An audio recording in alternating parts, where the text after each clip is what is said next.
Hello and welcome back to Pennyhill Junction. In this video I share with you my first ever experience of soldering dropper wires to the rails on my first loop of track. In my previous video, the July update, I talked about going down the solder-free route. I presented to you the Express Models DCC Power Bus starter kit. However, I found that the connections, particularly with the crimp blades to the Pico power feed joiners, the electrical connections weren't great. So I thought I'd take the plunge and go down the soldering route, which since discussing this with various people, social media, model railway groups, etc., they're all in agreement that the most reliable route for power feed is by using the soldering option.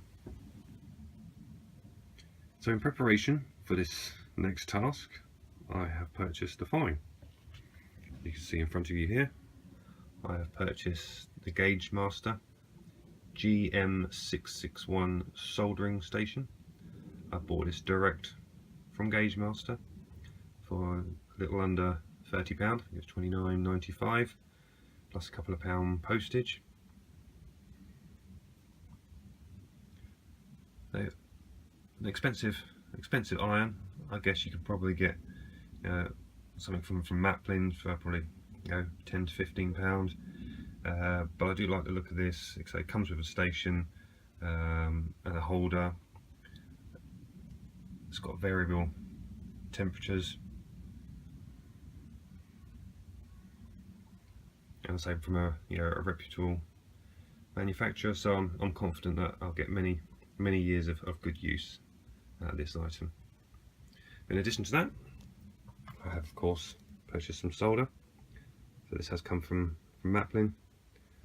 So there's a Maplin code N29AR. So there's 100 grams of lead-free solder, which includes flux. And what I'm also doing is I've just cut a very small section of my 12mm ply, which I had left over from the baseboard, and I'm going to use this as a test bed or a test board for practicing my soldering onto the rails. And what I will do as well is, once I've had a little practice and I'm happy with it, I'll actually start to use this piece of board as a display board for my locos, particularly for my Meet the Fleet videos. But it also gives me an opportunity.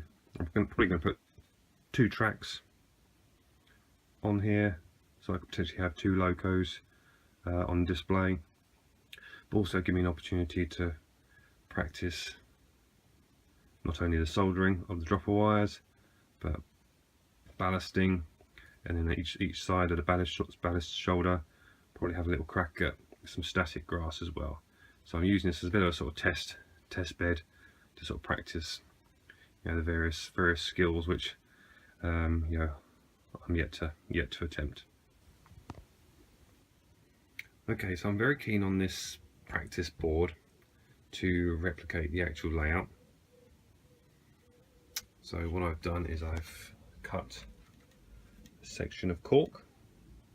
So this is the thicker cork, the 1/8 of an inch cork.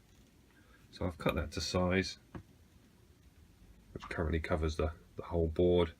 But once the track is on, I'll cut it just over the edges of the sleepers for each track. What you'll see here is I've measured, and the width of the board is 6 inches. So I've just put a mark right in the middle. I've got my Pico 6-foot weigh gauge in place as well, so I know exactly where to align the tracks. So I'll get a couple of bits of track cut to size and pin down, and then cut out the cork. Okay, so I've put down a very old piece of Hornby flexi track, and I've just used my track setter to make sure the rails are straight. So now using my tweezers, just gonna, as this is Hornby flexi track, it already has the holes. You can see it there.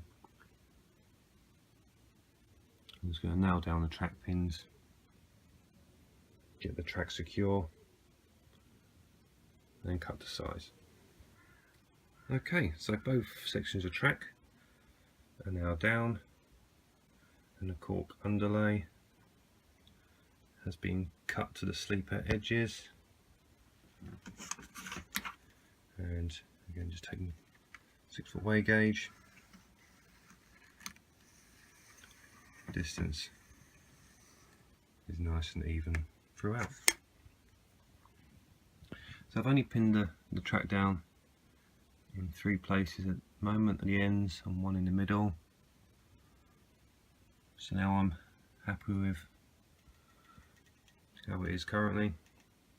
I'll get that track fixed in place, secure, probably drop a little bit of glue on each end just to stop these sleepers moving around the end, to keep that secure there.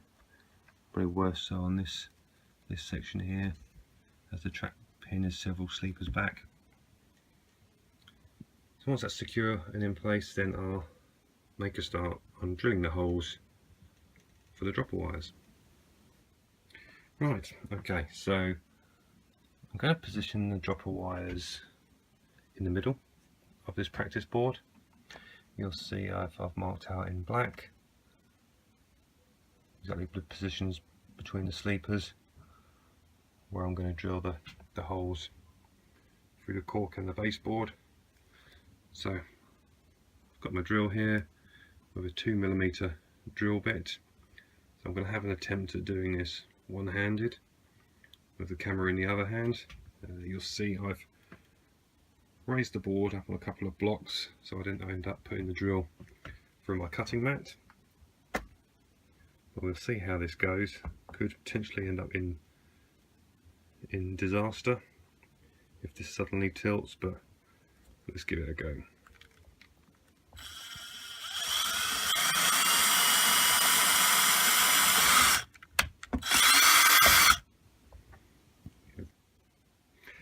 Okay, so I need to stop filming there for a second, as I couldn't pull the drill back out, release the drill from the board with one hand, but you can see there it's gone through with no problem at all.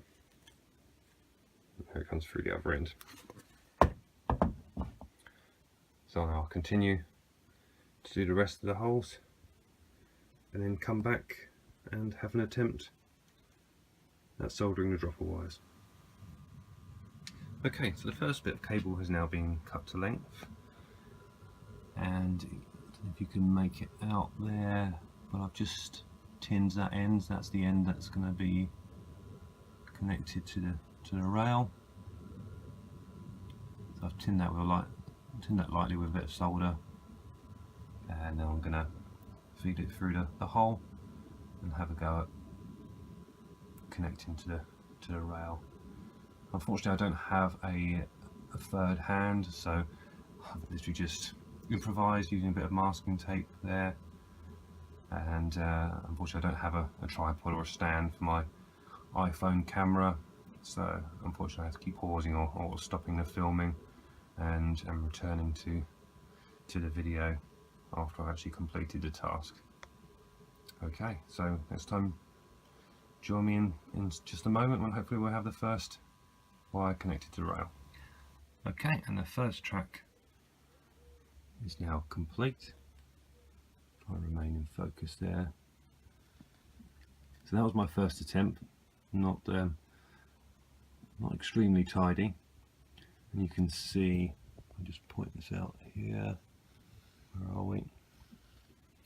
So I kept the soldering iron against the rail for a little bit too long, and the sleeper started to bend because of the heat. And then you'll see there, I initially tinned the rail on this section right above the wire, but when I brought the wire through and bent it forward, quickly established that I needed to make the connection further along. So that was my first attempt with the blue wire. I come around now to the other side. You'll see the brown wire. Much better on the second attempt. Much tidier. No melted sleepers. So I'm pleased with that for a very first attempt. What I'm going to do quickly now is just hook this up to my DC controller and just quickly run a loco backwards and forwards to make sure we have power. Right, so I have a loco now on that test track. You'll see the wires underneath. I've literally connected them direct to the back of my DC controller.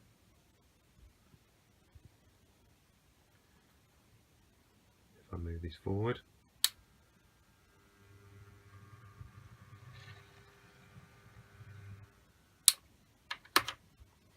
that works.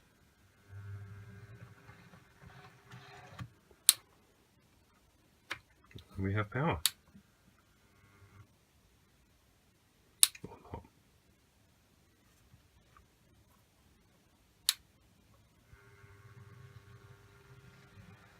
There we go. Okay. I think the wheels, also on this loco, need cleaning, and also the track, as I say, is not the best quality. It's a very, very old Hornby flexi track, so that's why it's a little bit juddery. As you see, we have power, we have a good connection, so very pleased with my first attempt at soldering dropper wires. So I'll now continue and do this second rail for a bit more practice, and then take the bold step and transfer these new skills onto the main layout. So that's all for now, and hopefully you'll join me in my August update, where I'll be hopefully completed with all the wiring and soldering for this first loop, and be in a position where I can then convert the layout to DCC. So thanks again for watching, and bye for now. Bye.